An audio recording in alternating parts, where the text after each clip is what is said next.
Hello students, आज हम बात करने वाले हैं जनवरी 2020 में एक क्वेश्चन आया हुआ है कैप्चर के ऊपर। तो उस क्वेश्चन को करने से पहले आप सभी को एक बेसिक फॉर्मूला याद होना बहुत जरूरी है। आपको याद होगा कि हमारे पास दो पैरेलल प्लेट कैप्चर हुआ करते थे, ठीक है। दो पैरेलल प्लेट हुआ करती थी जिसका हम कैप्चर्स निकाल लेते थे और उसका फॉर्मूला हमारे पास आता था a epsilon naught by d करके। यहां पर जो ए होता है वो एरिया ऑफ ईच प्लेट होता है, ठीक है। आपको ये चीज बड़ा क्लियर होना चाहिए। और D is the distance between the plates होता है, ठीक है। मैं इस डायग्राम को मैं ऐसे करके भी बना सकता हूं। तो जब मैं एरिया ले रहा हूं तो भाई एरिया मेरी इस प्लेट का होना चाहिए और यहां पर भी आपके पास ऐसी ही प्लेट होनी चाहिए, ठीक है, इस टाइप से। तो इस प्लेट का एरिया ए, इस प्लेट का एरिया ए। तो this is the area of each plate. यदि आपको कभी निकालना है तो लेंथ इनटू ब्रेथ करके इसका एरिया निकाल सकते हो। ये मैंने सिर्फ इसलिए बताया है क्योंकि जो मैं क्वेश्चन करवाने वाला हूं वो बिल्कुल एज इट इज है, बस थोड़ा सा चेंज किया हुआ है, लेकिन क्वेश्चन बहुत अच्छा बन गया है, ठीक है। तो आपको ये देखना है कैसे करना है। बेसिक फॉर्मूला आपको याद करके रखना है, ठीक है भाई। तो हमारा जो क्वेश्चन है उसमें इन्होंने प्लेट्स, देखो अभी तक आपने क्या पढ़ा है, पैरेलल प्लेट्स। हमने क्या चेंज कर दिया है, नीचे वाली प्लेट तो ऐसी है, जो ऊपर वाली प्लेट थी वो होनी चाहिए थी ऐसे, लेकिन वो इन्होंने रख दी है ऐसे। वाव, मतलब कि जो हम पैरेलल प्लेट्स की बात कर रहे थे, पैरेलल प्लेट का मतलब क्या हुआ, एक प्लेट ये रही और एक प्लेट ये रही, तो इन्होंने दूसरी प्लेट को उठाकर ऐसे रख दिया है। अब चीज क्या हुआ करती, फर्क क्या पड़ गया, फर्क ये पड़ गया, अभी जब पैरेलल प्लेट थी तो इनके बीच में जो डिस्टेंस था वो स्मॉल डी था। चाहे आप यहां लो, चाहे यहां लो, चाहे यहां लो, चाहे यहां लो, किसी पॉइंट पे लो, स्मॉल डी ही डिस्टेंस आता था। लेकिन अब प्रॉब्लम ये है, यदि मैं यहां पॉइंट लेता हूं तो अलग है, यहां पर लेता हूं तो अलग है, यहां पर लेता हूं तो अलग है। लेकिन इन्होंने ये कह रखा है यहाँ पर जो एंगल बन रहा है वो स्मॉल एंगल अल्फा है। ये एंगल हमारा बहुत ही स्मॉल है। लिखा हुआ है a capacitor is made up of the two square plates each of side a making very small angle alpha between them. So capacitance बताइए इसका क्या रहेगा। तो इसका आपको कैपेसिटेंस बताना है भाई। तो ये ना प्लेट ऐसी है, मैं थोड़ा सा ना ध्यान से समझना है इसको। प्लेट थोड़ी सी ऐसी रही होगी, ये वाली ऐसे इस टाइप से, और यहां पर ये थोड़ी सी ऐसी रही होगी ऐसे। जो ए बोला जा रहा है भाई वो ये ए है और ये जो साइड है वो भी ए ही है, ठीक है। प्रॉपर इतना बड़ा नहीं बनाया मैंने। तो ये वाली साइड भी क्या है, हमारी स्क्वायर प्लेट है ये, ठीक है, स्क्वायर प्लेट। तो आप यदि चाहो तो इसे आप मिटा सकते हो जिससे कोई कंफ्यूजन दिमाग में ना आए, ठीक है। तो अब सर अप्रोच कैसे करें इस क्वेश्चन को करने के लिए। अप्रोच भाई ऐसे करना पड़ेगा आपको। एक मतलब क्या था, एक पूरी प्लेट थी ना, तो इस प्लेट में छोटी सी मैं इस टाइप का सेक्शन ले लेता हूं इधर का, ठीक है। तो यहां पर मैं क्या काम कर रहा हूं, यहां पे एक छोटा सा एरिया ले लेता हूं, इसका कैपेसिटेंस निकाल लेता हूं और इंटीग्रेट कर दूंगा। तो भाई ये हमारा आ रहा है इधर प्लेट और ये मैंने ले ली है इधर, मतलब ऐसे इस तरह से रखी होगी ना ये प्लेट भाई, ऐसे रखी हुई है, ध्यान से समझो इसे। जब तक इमेजिनेशन नहीं होगा तब तक आप कर नहीं पाओगे। ये ऐसी प्लेट्स हैं, ये मतलब ये पहले प्लेट्स ऐसे आपने इमेजिन करते हुए ऐसे पड़ चुका है। तो this is the area of the plate ये। तो इस प्लेट का भी एरिया होता था और इसका भी, और इन दोनों के बीच में जो डिस्टेंस था उसको हम डी बोल रहे थे। पर हमने क्या करा है कि इसको यहां ऐसे रखा, ये ऐसे होनी चाहिए थी, लेकिन हमने इसे थोड़ा सा यूं कर दिया ऐसे करके। ये डायग्राम ऐसे बना हुआ है, ठीक है। अब हमें चाहिए, यही फॉर्मूला लगाना है हमको। तो हमने क्या करा कि हम छोटी छोटी स्टेप्स लेने की जगह, मतलब हमने हॉरिजॉन्टल प्लेट रख दी ना, तो वर्टिकल स्टेप रखी।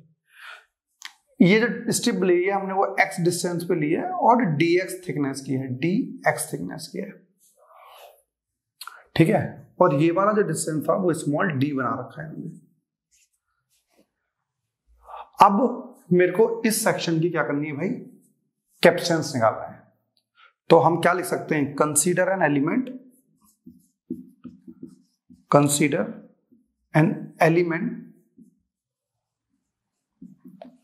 of thickness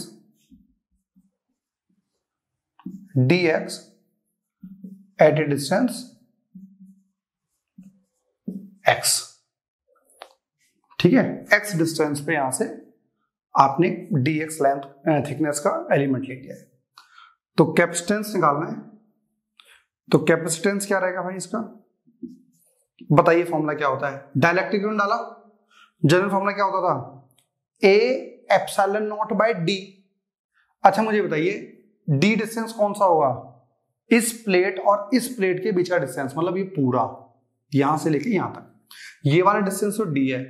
ये डिस्टेंस कैसे निकाले, ये परपेंडिकुलर, ये बेस, ये थीटा, क्या ले सकते हो, tan alpha is equals to perpendicular upon base.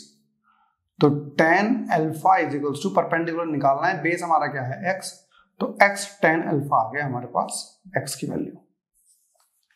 और क्या लिख सकते हो, इफ एंगल इज स्मॉल, बोला हुआ है उसने, यदि एंगल स्मॉल है तो आप लिख सकते हो x is equals to x alpha.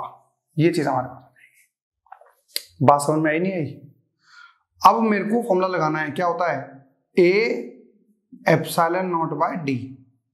तो बेटा पुट करिए इसे, ए बताइए ए कौन सा होगा, याद है ना आपको जो हम प्लेट लिया करते थे उसका ए होता है। तो जब आपने ये इस तरह से प्लेट्स रखी हुई हैं और आप ऐसे कर रहे हो तो एरिया कौन सा होगा, जो इस स्ट्रिप पे ये वाला एरिया होगा ना, ये वाला एरिया जो लेते हो वो एरिया होगा स्ट्रिप का एरिया। तो स्ट्रिप का एरिया क्या रहेगा भाई, ये थिकनेस तो dx है और ये स्क्वायर प्लेट है, तो ये भी डिस्टेंस a है और ये वाला डिस्टेंस भी क्या है a।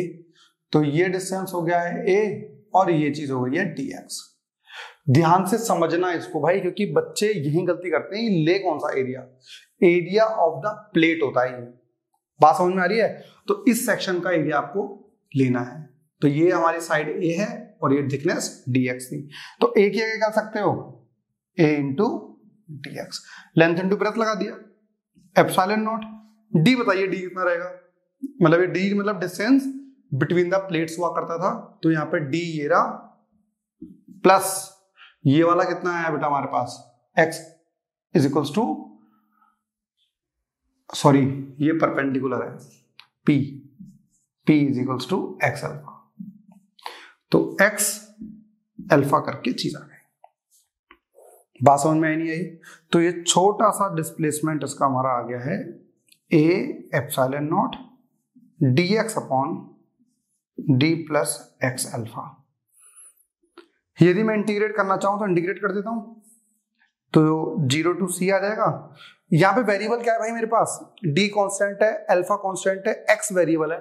x मैंने क्या माना यहाँ, तो क्या हो सकता है, ये x सबसे पहले कहाँ हो सकता था, यहाँ पर मैं वो मान सकता था स्ट्रिप, और सबसे बात कहाँ मान सकता था, बिल्कुल कॉर्नर में। तो वहां पे लिमिट करेगी 0 टू, बिल्कुल कॉर्नर कहाँ पर होगा, a डिस्टेंस पे, यहां हो सकती थी और यहां हो सकती थी। तो यहाँ डिस्टेंस 0 हो गया और यहाँ होगा तो a ले लोगे आप। अब इसका इंटीग्रेशन आना बड़ा जरूरी है। देखिए पहला चीज कहां पर अटकोगे आप, पहली चीज तो आपको एरिया लेना नहीं आएगा, एरिया थोड़ा सा इमेजिन करना पड़ेगा, वो आप देखोगे। डिस्टेंस नहीं पता कर पाओगे आप, वो हमें करना पड़ेगा। उसके बाद आप यहाँ पर अटकोगे आप, क्योंकि आपको इंटीग्रेशन नहीं आता होगा। तो ये हम सब्स्टिट्यूशन मेथड से कर सकते हैं। नीचे वाले को टी पुट करो, ऊपर वाला अपने आप आ जाएगा। कैसे, d प्लस एक्स अल्फा को मैं टी पुट कर लूं यदि, तो भाई d का डेरिवेटिव 0, x का derivative dx, alpha as it is रहेगा, ये dt आ जाएगा। तो dx को रिप्लेस करना है आपको, इसे dt अपॉन अल्फा लिख सकते हो आप।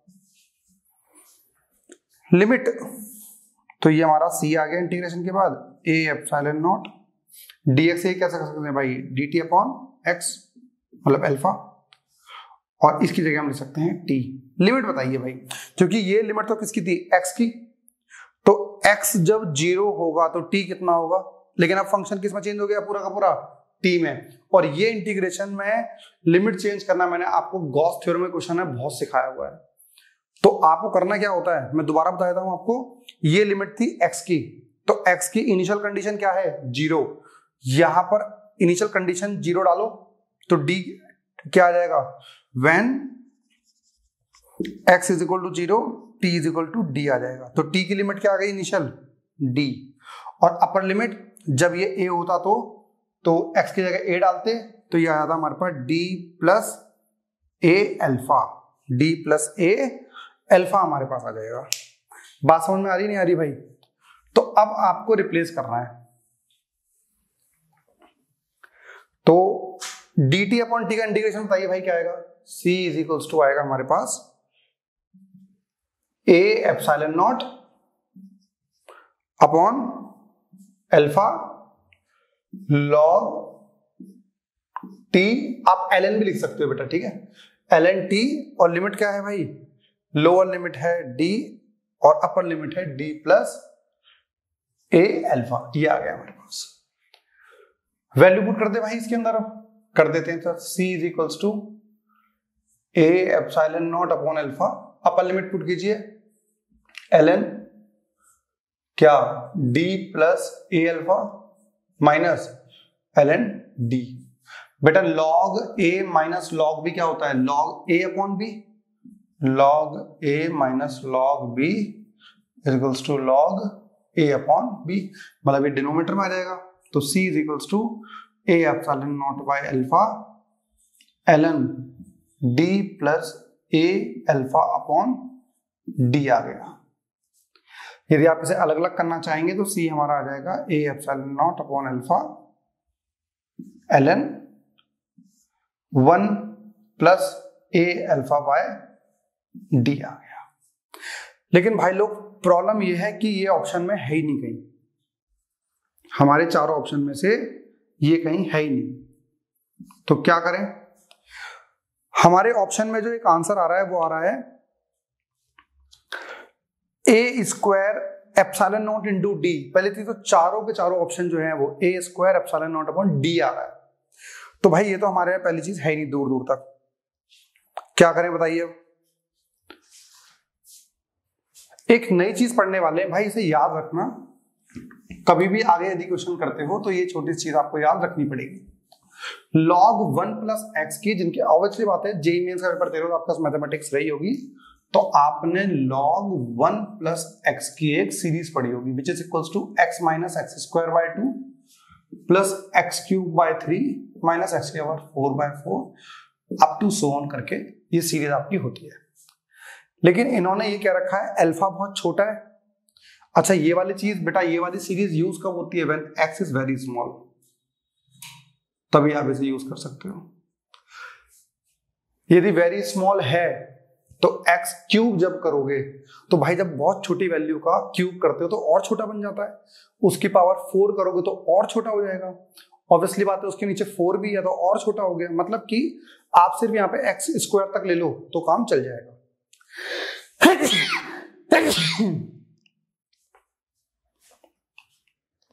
x की पावर 4 यदि आप ले लेते हो तो वहां पे काम चल जाना चाहिए। तो मतलब हम क्या करेंगे, x स्क्वायर तक की बात लेते हैं क्योंकि ये चीज तो बहुत छोटी हो जाएंगी। तो यहाँ पे x की जगह क्या लिख रखा है बेटा, where x is equals to a alpha by d। तो यदि मैं इसे सॉल्व करूं तो कितना आएगा, लिख सकता हूं a alpha by d minus a square alpha square by d आ गया।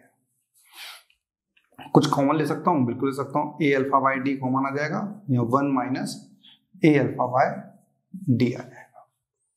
ठीक है भाई लोग,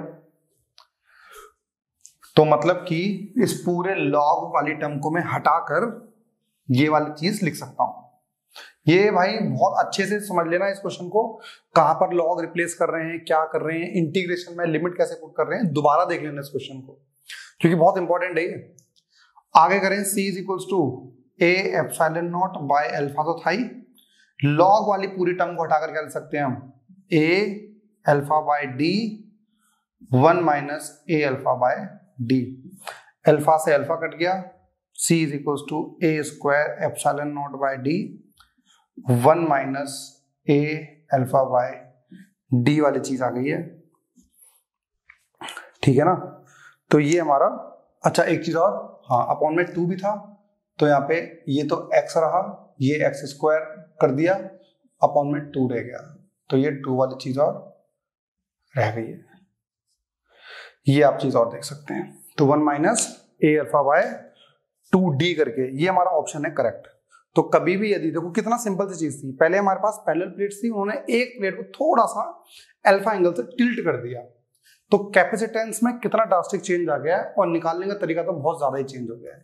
तो अगले न्यूमेरिकल जो हम करने वाले हैं अगली वीडियो के अंदर, उसमें हम डायलैक्ट्रिक्स को चेंज करेंगे। तो अगली वीडियो देखने से पहले डायलैक्ट्रिक को रिवाइज कर लें और इस क्वेश्चन को ज्यादा से ज्यादा शेयर करें, अपने दोस्तों से पूछें कि भाई ये वाला क्वेश्चन आपको आता है या नहीं, क्योंकि जेईई मेंस में आया हुआ क्वेश्चन है ये। धन्यवाद।